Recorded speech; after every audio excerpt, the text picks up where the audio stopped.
remember. But it was a wartime. It was war.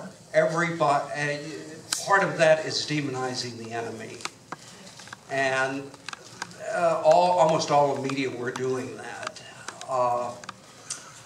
And there had been a lot of other movie serials, and 4 Superman movies and 1 Supergirl movie, all of which were big screen A-list actors, A-list directors, and so on.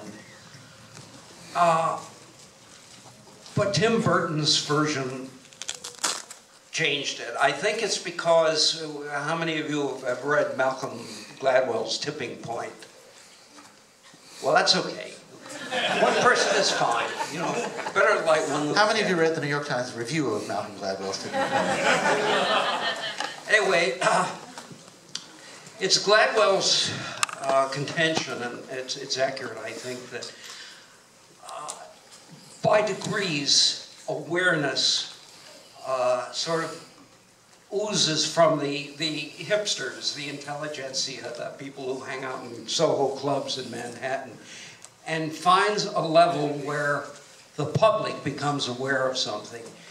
And also part of this process is things become legitimate. Jazz started as whorehouse music, and you know, now you hear it in Lincoln Center. It's gotten its due as fine art. The same was true of comics, and the same was true of superheroes. What we, the public, didn't know we were waiting for was one hell of a superhero movie. And so Tim Burton and his cohorts came along at the right time. I think the movie would have been successful no matter when it was released. But the timing was perfect. People were accepting superheroes. It was no longer considered trash or the venue for creating juvenile delinquents. It was just considered entertainment. And some of the earlier ones, some of the Superman movies, had notes of camp and condensation. Here was a movie that took the damn stuff seriously. No apologies. This is what it is. And just this morning, doing a little research, I found out that, yeah, it was a vast financial success. But more than that, it opened the door for the deluge of superheroes, some of them really quite good, that have come after. Now superheroes are a generic entertainment form. They're not this weird thing that some of the old line movie people didn't quite know how to respond to or what to do with. The directors today, and I think this is probably true of Tim Burton, though he's of the older generation, they grew up being entertained by this stuff.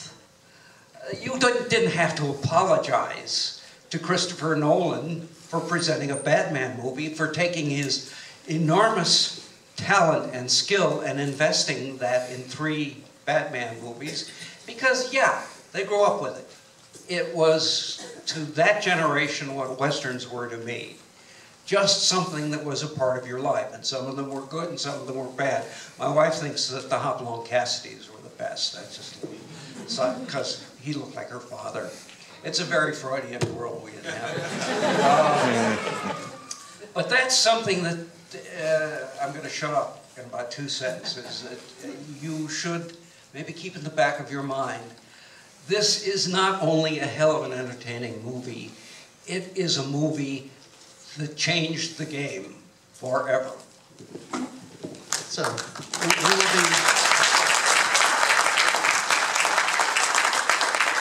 we're going to watch the movie, then we'll come back and talk some more, then we'll sign some stuff, so be prepared to be late for work tomorrow. And, should we watch the Batman? Yeah, hey, that's a great idea. Let's do that.